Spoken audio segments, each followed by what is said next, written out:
ಈ ಮಾವಿನಕಾಯಿ ಸೀಸನ್ ಮುಗಿಯೋದಕ್ಕಿಂತ ಮುಂಚೆ ಈ ರೀತಿ ಮ್ಯಾಂಗೋ ಡ್ರಿಂಕನ್ನು ಮಾಡ್ಕೊಂಡು ಕುಡೀರಿ. ನೀವು ಎಷ್ಟೇ ಮಾವಿನಕಾಯಿ ತಿಂದರೂ ಸ್ವಲ್ಪನೂ ಹೀಟ್ ಆಗೋದಿಲ್ಲ. ತುಂಬ ಜನ ಮೊಡವೆ ಆಗುತ್ತೆ, ಹೀಟ್ ಆಗುತ್ತೆ ಅಂತ ಮಾವಿನಕಾಯಿ ತಿನ್ನೋದೇ ಇಲ್ಲ. ಅಂಥವ್ರಿಗಾಗಿಯೇ ಈ ರೆಸಿಪಿ. ಇದರಲ್ಲಿ ಸಬ್ಬಕ್ಕಿ ಮತ್ತು ಸಬ್ಜಾ ಬೀಜ ಬಳಸಿರೋದ್ರಿಂದ ಹೀಟು ಕೋಲ್ಡನ್ನು ಬ್ಯಾಲೆನ್ಸ್ ಮಾಡುತ್ತೆ. ಇದು ಸ್ವಲ್ಪನೂ ಹೀಟ್ ಆಗೋದಿಲ್ಲ, ತುಂಬಾ ರುಚಿಯಾಗಿರುತ್ತೆ. ಖಂಡಿತ ಟ್ರೈ ಮಾಡಿ ನೋಡಿ. ಇದಕ್ಕೆ ಒಂದು ಬೌಲಲ್ಲಿ ಅರ್ಧ ಕಪ್ಪಷ್ಟು ಸಬ್ಬಕ್ಕಿನ ನೀರಲ್ಲಿ ಒಂದೆರಡು ಸತಿ ವಾಶ್ ಮಾಡಿ ಇದರಲ್ಲಿ ಮತ್ತೆ ನೀರು ಹಾಕಿ ನೆನೆ ಹಾಕಿ. ರಾತ್ರಿ ಇಡೀ ನಾನು ನೆನೆ ಹಾಕಿದ್ದೆ. ನೋಡಿ ಎಷ್ಟು ಮೆತ್ತಗೆ ನೆಂದಿದೆ. ಈ ರೀತಿ ನೆಂದಿರೋದನ್ನ ಪಕ್ಕಕ್ಕಿಟ್ಟು ಈಗ 2 ಮಾವಿನಕಾಯಿ ತೊಗೊಂಡಿದ್ದೀನಿ. ಈ ಮಾವಿನಕಾಯಿನ ಮೇಲ್ಗಡೆ ತೊಟ್ಟಿನ ಭಾಗನ ಕಟ್ ಮಾಡಿ ತೆಗೆದುಹಾಕಿ ಒಳಗಡೆ ಇರುವಂತಹ ಈ ಪಲ್ಪ್ ಮಾತ್ರ ಈ ರೀತಿ ಚಾಕುವಲ್ಲಿ ಕಟ್ ಮಾಡಿಕೊಂಡು ತೆಗೆದು ಒಂದು ಬೌಲಲ್ಲಿ ಹಾಕ್ಕೋಬೇಕು. ನಾನು ಮಾಡ್ತಾ ಇರೋ ಕ್ವಾಂಟಿಟಿಗೆ 6 ಜನ ಕುಡಿಬೋದು. ಸ್ವಲ್ಪ ಮಾವಿನಕಾಯಿ ಚಿಕ್ಕ ಪೀಸ್ಗಳಾಗಿ ಕಟ್ ಮಾಡಿ ಎತ್ತಿಟ್ಕೊಂಡಿದ್ದೀನಿ. ಈಗ ಒಂದು ಅರ್ಧ ಕಪ್ ನೀರಲ್ಲಿ 1 ಸ್ಪೂನು ಸಬ್ಜಾ ಬೀಜ ಹಾಕಿ 10 ನಿಮಿಷಗಳ ಕಾಲ ಇದನ್ನು ನೆನೆ ಹಾಕಬೇಕು. ಈ ಕಡೆ ಒಂದು ಮಿಕ್ಸಿ ಜಾರಲ್ಲಿ ಮ್ಯಾಂಗೋ ಪೀಸ್ಗಳನ್ನು ಹಾಕಿ ನುಣ್ಣಗೆ ಗ್ರೈಂಡ್ ಮಾಡ್ಕೋಬೇಕು.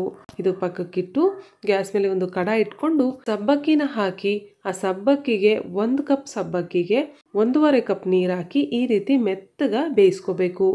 ಇದೆಲ್ಲ ಪೂರ್ತಿಯಾಗಿ ಈ ರೀತಿ ಬೆಂದ ಮೇಲೆ ಇದರಲ್ಲಿ 600 ml ಅಷ್ಟು ಹಾಲನ್ನು ಹಾಕ್ತಾ ಇದ್ದೀನಿ.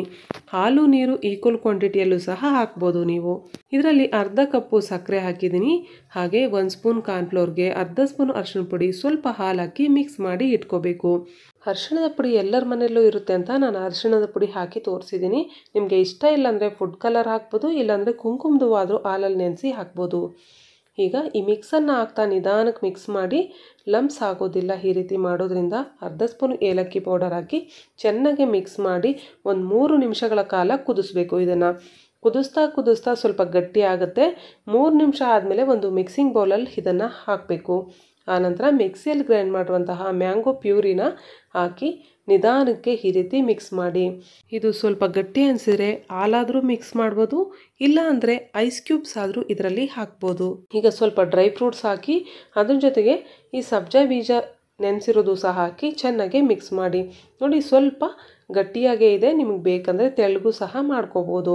ಇದನ್ನು 1 ಅವರ್ ಫ್ರಿಜ್ಜಲ್ಲಿಟ್ಟು ಆನಂತರನೂ ಸಹ ಸರ್ವ್ ಮಾಡ್ಬೋದು. ಈ ರೀತಿ ಸರ್ವ್ ಮಾಡಬೇಕಾದ್ರೆ ಸ್ವಲ್ಪ ಮ್ಯಾಂಗೋ ಪೀಸ್ಗಳು, ಸಬ್ಜಾ ಬೀಜ ಹಾಗೆ ಸ್ವಲ್ಪ ಡ್ರೈ ಫ್ರೂಟ್ ಜೊತೆಗೆ ಗಾರ್ನಿಷಿಂಗ್ ಮಾಡಿ ಸರ್ವ್ ಮಾಡಿ. ಇದನ್ನು ಇನ್ನೂ ಟೇಸ್ಟಿಯಾಗಿ ಕುಡಿಬೇಕಂದ್ರೆ 1 ಸ್ಕೂಪು ಐಸ್ ಕ್ರೀಮ್ ಹಾಕ್ಕೊಂಡು ಕುಡೀರಿ. ನೆಕ್ಸ್ಟ್ ಲೆವೆಲಲ್ಲಿ ಇರುತ್ತೆ ಟೇಸ್ಟ್ ಮಾತ್ರ. ಸೊ ನಿಮಗೆ ವಿಡಿಯೋ ಇಷ್ಟ ಆದರೆ ಲೈಕ್ ಮಾಡಿ, ನಿಮ್ಮ ಫ್ರೆಂಡ್ಸ್ ಆ್ಯಂಡ್ ಫ್ಯಾಮಿಲಿ ಮೆಂಬರ್ಸ್ಗೂ ಸಹ ಶೇರ್ ಮಾಡಿ. ಇಂಥ ಮತ್ತಷ್ಟು ಈಸಿ ಆ್ಯಂಡ್ ಟೇಸ್ಟಿ ರೆಸಿಪೀಸ್ಗಾಗಿ ಸ್ಪೈಸಿ ಊಟ ಚಾನಲ್ನ ಸಬ್ಸ್ಕ್ರೈಬ್ ಮಾಡ್ಕೊಳ್ಳಿ.